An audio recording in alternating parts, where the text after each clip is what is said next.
Hey, this is Sebastian from the Metal Gods Meltdown, and today I am joined by... This is Matt Barlow from Ashes of Aries. It's great to be chatting to you today. The title New Messiahs really stands out. Who are these messiahs? Saviors, frauds, or something else? I would say that they're definitely frauds, but they think they're saviors, and it's sort of one of those things where if you're in a position of power, wouldn't you sort of feel as though you were the savior? You know, whether it's benevolent or malevolent. I think that there are plenty of people that have a certain amount of power that think that they are, because they've gotten where they are, whether it be through politics or technology or whatever. They feel like they have a certain moral obligation to lead, right? Sometimes those ideas may not be 100% what we need, what humanity needs. But it's that conundrum, right? So obviously the lyrics to the song are very, very tongue in cheek in some degree, and we would think them absurd. And if outside looking in, but at the same time, it's kind of like people in Hollywood, when they get there and everybody's calling them a superstar, and then they start believing their own hype. You know what I mean? Yeah. So that's kind of the thing about it. Outside looking in and looking at some of the folks that are, whether they're elected or placed in power or just any position of power. Yeah, I think that they lose track of reality a little bit. Yeah, sounds like our Prime Minister at the moment. Here in the UK. The thing is, everybody's going to have somebody to plug into that spot. So, and that's the intent. It's just thought provoking. I guarantee spectrum from the left or the right or in between can find somebody to plug into those positions and say the exact same thing. Absolutely. Well, I've had the album about a week. It's fantastic. Songs like Wake of Vultures and Two Graves hit hard emotionally. Did anything personal or specific spark the darker tone of this record for you guys? I don't know, man. I think just life, and that's kind of where we come from. So music to me is very cathartic. So I can release my demons into a record, and that's really what it is. I think it's just Freddie and I are both kind of drawn towards dark tones and things like that, and life, and it's kind of like, and I've always related doing heavy metal music, especially the stuff that I do, to like Stephen King. I'm sure Stephen King's not a psychopathic murderer, but he writes about that shit all the time, right? Yeah. So I just think it's, we tend to be drawn to it. There's a reason that the horror genre in movies is such a huge dominating force, and I think that heavy metal sometimes equates to that. At least our brand of heavy metal does. Not all, baby, but certainly ours does. Cool. Well, I was actually at the gym, right? And the house fell down. I was like, why do I know this song? I'm like really buzzing, getting into it. And then like I've got home and then I've looked it up. It's like Elton John. So what made you choose that as a cover? Yeah. Well, Freddie really wanted to do a tribute to Sir Elton, and I was completely all for it. We were sitting there kind of struggling on which song, because he's got so many freaking hits, right? Mm-hmm. Kind of hard to determine what we wanted to do, and so my wife absolutely loves the song, and she's like, hey, I really like the song, and I had heard it, but I hadn't really heard it, I guess. Yeah. And I wasn't that familiar with it because it's not like one of his big hits, right? But listening to it and listening to the meaning of it, and it really hits home for us. For it's about struggling with drug abuse and things like that, and finding a light at the end of the tunnel, hopefully, and dealing with that kind of stuff. And so the meaning of the song really hit home for me, and so we floated it to Freddie, and he was like, "I'm all over it." And so he started working on his approach to it, and which I think he did a phenomenal job of taking something that's very very keyboard, piano oriented, and working that with the guitar. I thought it was brilliant. But and I started working on it, and I wanted to do it. I wanted to pay tribute to the main idea of the song, but I wanted to also make it, our own. And it just really, because of the ragtime kind of beat that it's got, it really reminded me of. It's funny, man. It reminded me of a movie. I'm not sure if you're familiar with. It's an animated Disney movie called The Princess and the Frog. Okay. And there's a character in there who's a witch doctor, and he does this song in the middle, and it just really, for whatever reason, the tempo of the song and all that reminded me of this witch doctor. So I sort of wanted to take on this witch doctor kind of tone with my voice and the vocals and the way that I approached it. So that's what I did. That's sort of what inspired me as far as the delivery of the vocals, and so we had a lot of fun with it, man. It was really a great time, and I really liked the way the song turned out. Yeah, it sounds a lot of fun, mate. Absolutely. So your voice always blends rage, sorrow, and strength. What emotion drives you these days? I mean, how has that changed since your time back with Iced Earth? I don't know, man. I've always been sort of I'm really sort of an introvert, and I think about things a lot, and so things like touch me like deeply, and sometimes even when I'm working on a song, I'll start writing some lyrics, and I'll come in and talk to my wife about the meaning of the song, and if it's like it hits me emotionally, then I start choking up a little bit just describing the song. So I try to put that emotion into the song, without it being a whole record of me crying or being angry or whatever. But I try to put that emotion into the delivery and go, is this the proper tone for the song and the delivery of the message of the lyrics? So I don't know, man. It's a conscious decision, and it kind of always has been, and I think that I've thought about that a lot, and I can't imagine. I would imagine that other vocalists are the same way.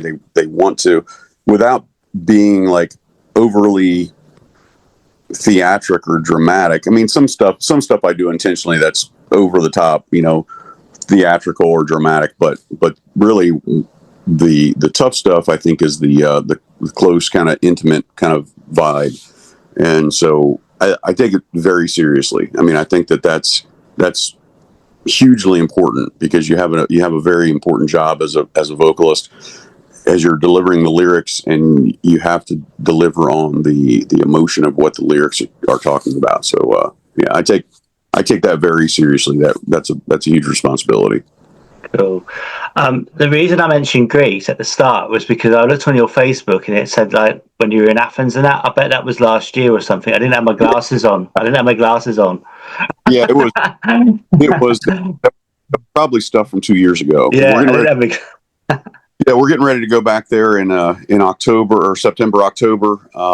So our agents, he's kind of reminding folks, hey, we're getting ready to go. Yeah. I was like, yeah, I was thinking, are you in the States? I mean, that's why I said I didn't like. I was late last night looking at it, so that's my excuse. I wasn't drunk either. All right. So yeah, so you're going to head out on a tour. As you've said, you're going to go to Greece. Is there any places you're especially looking forward to going? I know you're not going to the UK at the moment, as it stands. Yeah, as it stands, man. We're still trying to fill in those spots. Kind of the main crux of this tour is we're doing a festival in Germany, which is awesome. It's the only show that we're doing there so far, and that's kind of the way it's billed. We did add on Poland, which is really cool, man. I haven't played Poland in a long time, so that'll be nice to go. And yeah, we tend to be,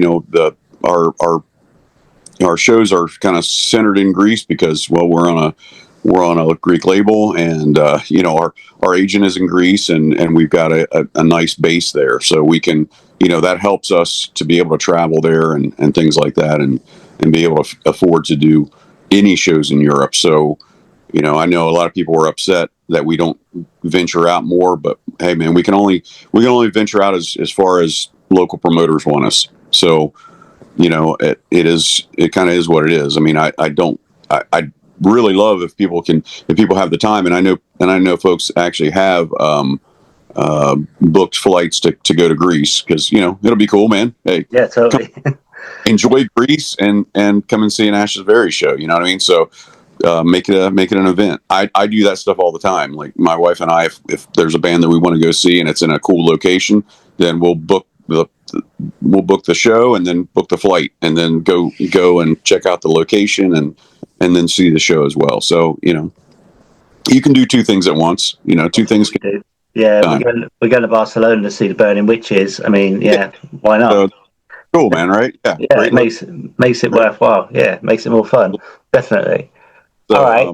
And we'll do our best. We're going to do our best to get out there and get to other locations. But again, if we can only go if the local promoters, have our backs. So yeah. Hopefully that happens more as we expand, and hopefully we can, because the fact of the matter is Ashes of Aries is not iced earth. So we don't have 100% name recognition and all that other good stuff. So we can't travel everywhere. No, absolutely. Going back to the album, is there one song you're particularly proud of the album, and why? Obviously, all of them. Yeah, it's always hard, man. It's really, really tough because it's like picking your favorite child. You know what I mean? Yeah. I mean, there's some standouts. Obviously, the ones that are singles are standouts for us. We're gonna have one of the songs that's going to be released here as a single shortly. It's called "Keep on Walking." It's kind of a love song to my sons. To attribute to them growing up, learning from me, and hopefully the stuff that they're learning from me is good stuff, and it will be passed on to their loved ones. And really, it's all about them finding love in the future and carrying on, and hopefully finding the love that my wife and I have. So that's sort of a pretty personal song, and so that's obviously a special one. But man, whenever Freddie and I start writing, we always go into it with the intent to put everything that we've got on the table, and we do our best to make every song as good as it possibly can be, or as good as we can possibly make it. So it's always tough, man. It's really tough, but I'm just proud of this whole record, man. I think it really hits you in the face with the opener, and continues on throughout, and then we have a little fun at the end with Sir El, and it's just cool. It's a good record, man. I think that people will dig it. It's got ups and downs and all in between. We try to make sure that whenever we're laying out the record, that there's pacing and everything else, and there's some breathing room in there, so that's not 100 miles an hour all the time, and just spacing and doing the right thing for the feeling, the overall feeling and atmosphere of the record. Cool. It's definitely a killer album. But has there ever been a time, especially in the world that we're living at the moment, we're living in, that you've held back a lyric or a song because it's been too personal or bold to share? I mean, no, I don't. No, we've nothing that we've ever written. I mean, I self-edit, obviously. Like I said, I intentionally write lyrics to be ambiguous to a degree. I want the listener to kind of fill in the blanks. You know what I mean? I don't want to, if there's some person or thing I've got in mind, I'm not gonna calling them out, or calling it out straight directly. You know what I mean? It's always going to be something that's very, other than, I can tell you, Keep on Walking. I that's definitely about, I was inspired by my love for my children, but outside of that, I'm gonna leave things for the listener to interpret to a certain degree, because I think that's important. That's the way music was when I was growing up. There were certain calls to I don't want to say call to arms, but certain things that musicians did or said, but it was always left at somewhat ambiguous. You could probably fill in the blanks, but at the same time, I've had people come up and say, "Hey, what's the meaning of this song?" And I'm like, "Well, what does it mean to you? Totally. Does it mean this?" And they go, or they say it means this, and I say, "Well, then that's correct. If that's what inspires you, if the song inspires you to think this way or do this, then I guess that's correct." I just think it's important, to not create enemies within your own fan base. Well, I don't get heavily into politics. Like I said, new messiahs, you could put somebody from anywhere into there. I think that's ambiguous as far as that's concerned, because I think that there are people of power on both sides, and it can be, very ambiguous there. But I just don't think that I definitely don't like it when musicians or actors or whoever gets up there. I mean, if you're a politician, at least your excuse is, well, I'm on this political side of things, and this is my job to hammer people over the head. I don't think that that's my job as a musician, is to hammer somebody over the head with my political beliefs or my social beliefs or anything like that. It's just not my job. So again, my job is to entertain and to do put out something that I think is strong and has some has meaning, but is a broad meaning, and people can interpret it in a certain way. So that's my belief, and I guess I'm hammering you over the head with that belief. But it's if anything, it's to not judge other people so harshly. Yeah, 100%. All right. So what about the album then, the actual album artwork? Did you have a lot of involvement in that, or was it AI? And what's your feelings on AI? No, it's not AI, man. Camille has done artwork for the last 3 records, man, and he's phenomenal. He lives in Poland, and he's just I love his style. It's very dark. And like I said, it just reflects, I think, what my emotion. Whenever I see it, I go, okay, this guy gets me, Mm-hmm.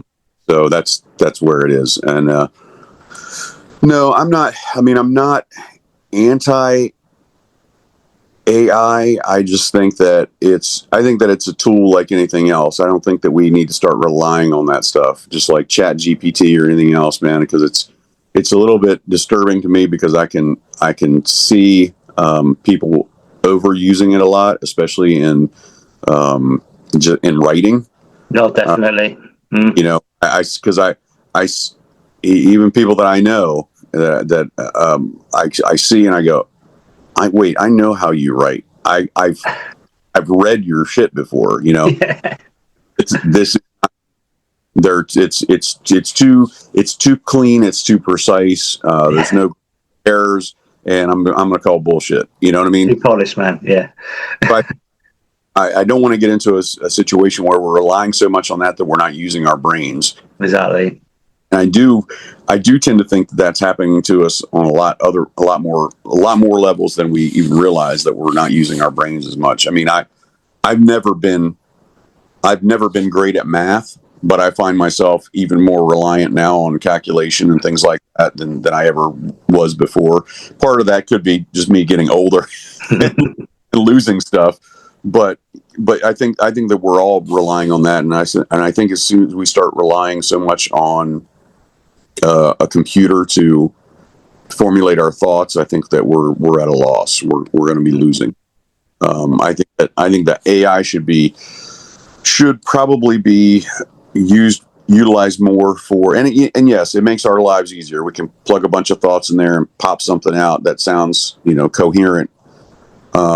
But again, if you don't use it, you lose it, kind of a thing, right? Exactly.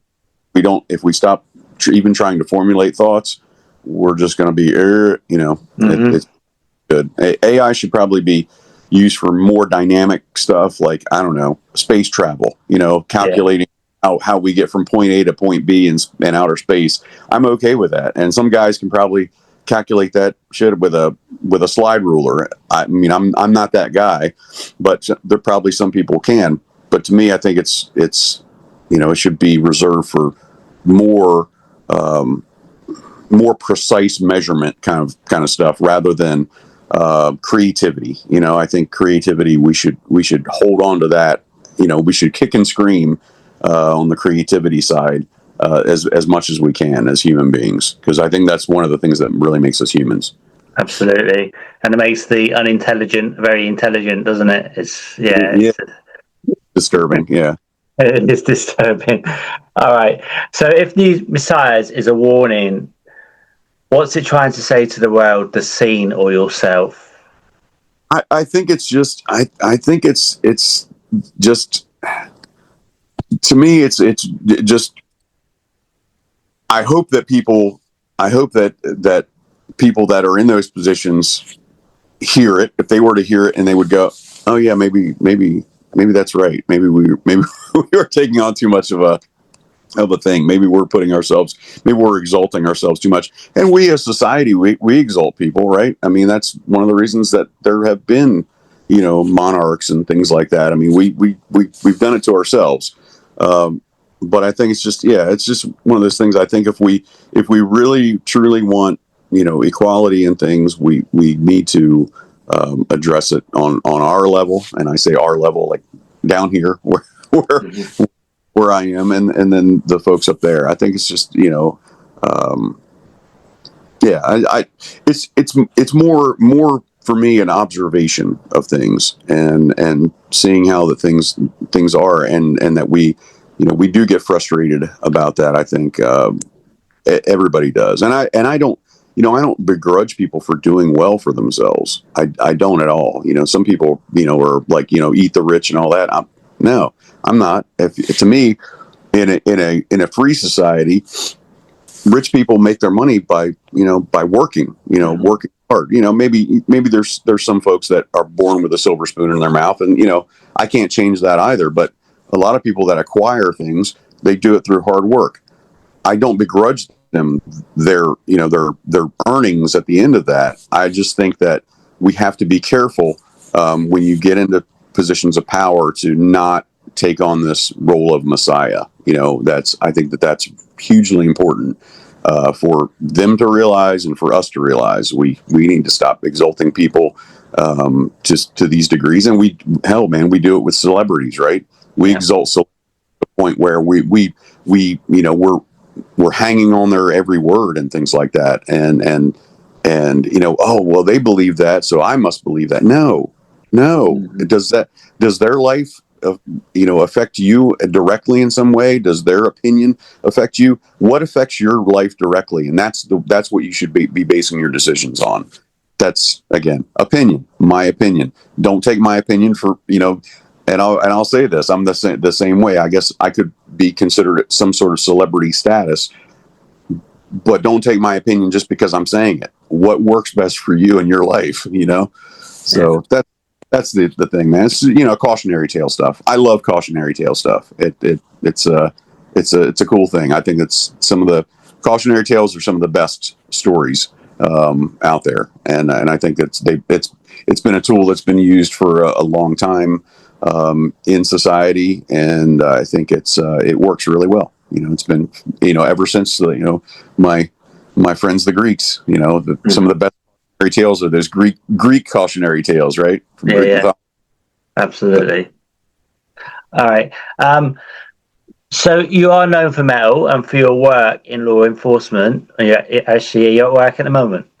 I can see your uniform. Not.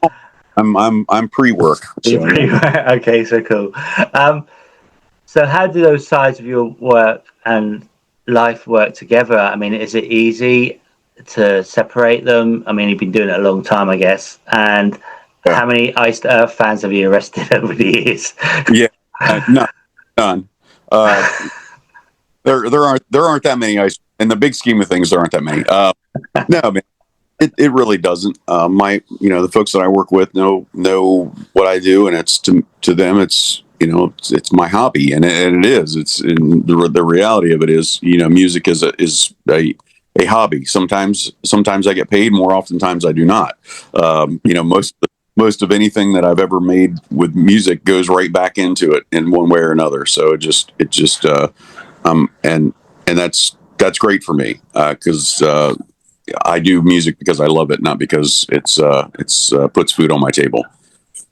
So no, there's no real conflict, man. The one of the cool things about me being able to do music in this way is that I produce my own vocals. I produce my own stuff here at my home studio, and Freddie does, all his guitars and everything at his home studio. So that helps save us, costs on recording and things like that, because we are on we're on a shoestring. Again, this is not Iced Earth. This is Ashes of Aries. We don't have the kind of budgets. So we do everything that we can and put, every single dime that we've got into production. So most of the money that we get from the label for doing these records goes into that post production, that mix and mastering and things like that. So yeah, no conflict as far as that's concerned. I've never had a conflict at work because of music, or because of the music that I do. So, matter of fact, my chief is a huge Megadeth fan, so that works out really well for me. So yeah, I get a lot of support from folks that I work with, man. So it's all good.